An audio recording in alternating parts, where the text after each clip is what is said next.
Assalamualaikum warahmatullahi wabarakatuh. Nama saya Divi Rizkiah, Prodi PAIA semester 4. Saya akan menyelesaikan tugas mata kuliah Administrasi dan Manajemen Pendidikan yang diampu oleh Ibu Eka Salamah, MSI, yang berjudul Administrasi dan Supervisi Pendidikan.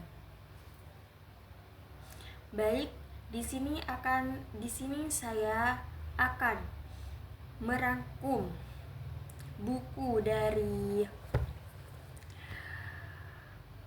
Dr. H.M. Daryanto yang berjudul Administrasi dan Manajemen Sekolah.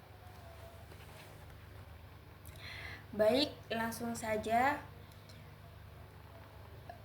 rangkuman yang saya dapat.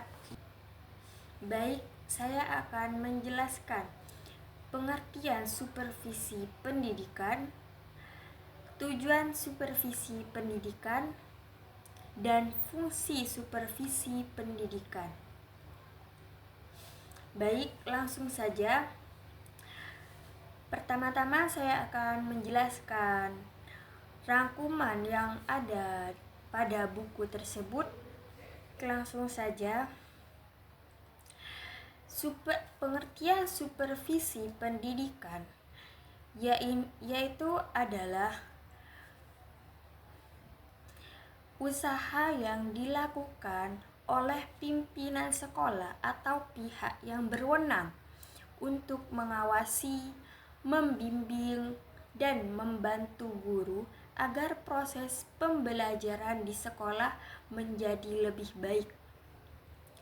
Supervisi bertujuan memperbaiki kualitas pengajaran, mengembangkan kemampuan guru, serta meningkatkan efektivitas kegiatan pendidikan.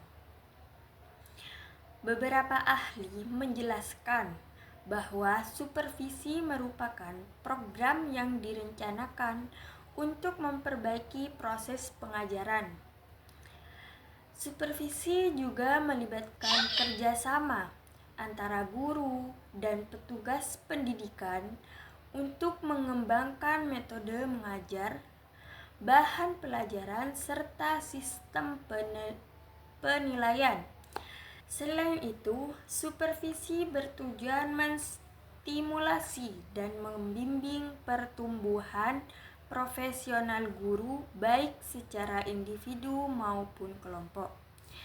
Secara umum, supervisi pendidikan berfungsi untuk memberikan arahan, melakukan penilaian terhadap proses pengajaran, serta memperbaiki faktor-faktor yang mempengaruhi perkembangan peserta didik. Kesimpulan pengertian dari supervisi pendidikan adalah kegiatan pembinaan dan pengawasan yang terencana untuk meningkatkan kualitas pengajaran, profesionalitas guru, dan perkembangan siswa di sekolah.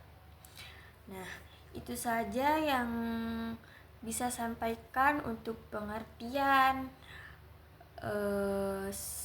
supervisi pendidikan. Selanjutnya saya akan menjelaskan apa tujuan supervisi pendidikan ini. Baik, saya akan menjelaskan tujuan supervisi pendidikan yaitu adalah pada zaman penjajah, supervisi dilakukan oleh pemilik sekolah atau disebut dengan kepala sekolah untuk memastikan para guru menjalankan aturan pemerintah. Jika pegawai mengikuti aturan dengan baik, maka akan mendapatkan penghargaan seperti kenaikan pangkat atau gaji.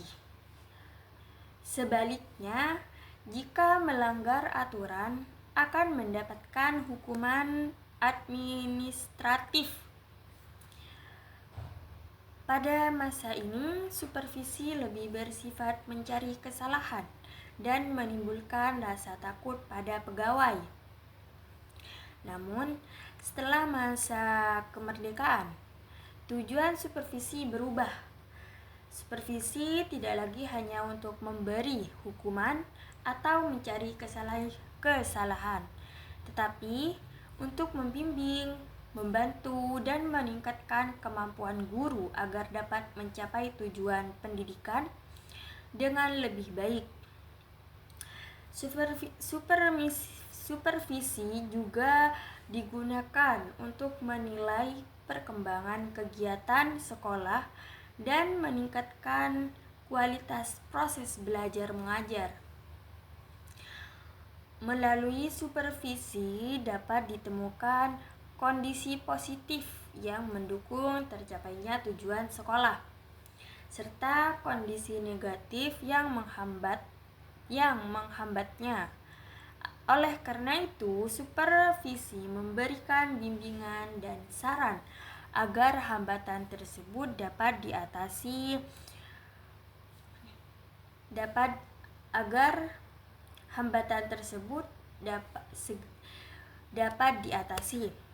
Selain itu, supervisi menjadi bagian penting dalam proses pendidikan, karena perkembangan kurikulum dan pendidikan terus berubah.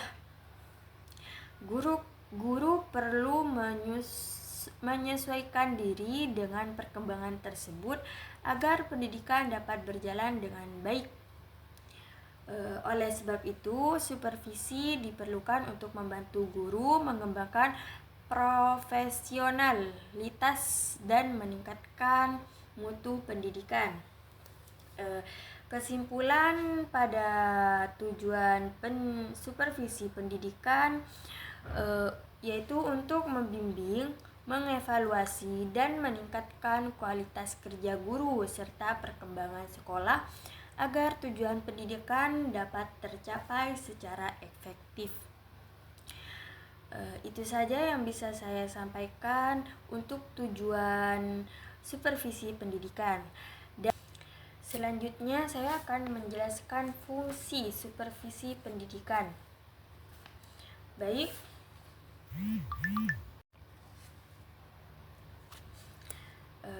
Setelah dibuat organisasi administrasi pendidikan lengkap dengan saksi-saksinya, maka kemudian harus diadakan pengawasan atau supervisi oleh pimpinan sekolah atau atasan.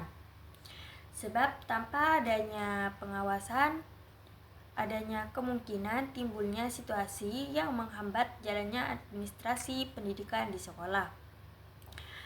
Karena hambatan itu makin lama makin banyak, maka ada kemungkinan tujuan tidak tercapai dalam waktu yang telah terencana. Situasi yang menghambat itu dapat berasal dari berbagai pihak, misalnya yang pertama dari pihak guru.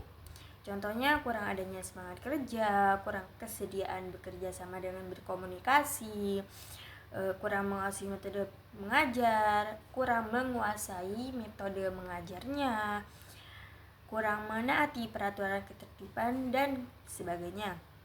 Dan yang kedua dari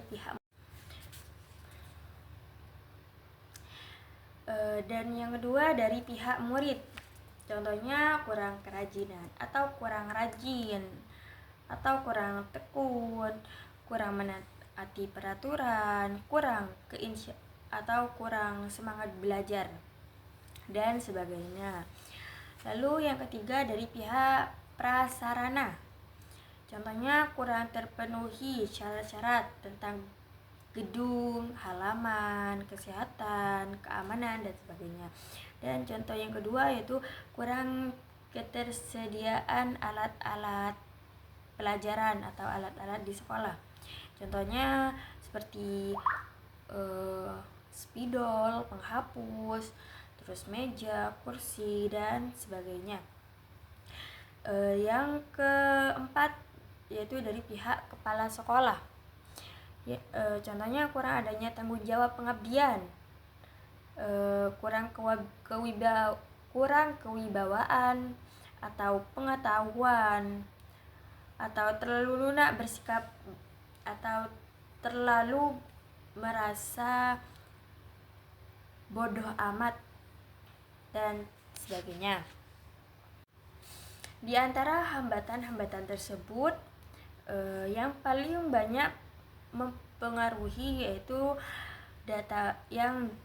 dari kepala sekolah, sebab dia yang mendapat tugas untuk memperbaiki situasi, membimbing para karyawan, menghilangkan hambatan, tetapi dia sendiri menjadi penghambat karena kemungkinan tidak adanya perbaikan sebelum ada pergantian pemimpin. Secara singkat dapat disimpulkan bahwa fungsi atau tugas supervisi ialah sebagai berikut. Contohnya, yang pertama, menjalankan aktivitas untuk mengetahui situasi administrasi pendidikan sebagai kegiatan pendidikan di sekolah dalam segala bidang. Yang kedua, menentukan syarat-syarat yang diperlukan untuk menciptakan situasi pendidikan di sekolah. Dan yang ketiga, menjalankan aktivitas untuk mempertinggi hasil dan untuk menghilangkan hambatan-hambatan. Atau singkat bahwa fungsi utama dari supervisi yaitu ditujukan pada perbaikan pengajaran.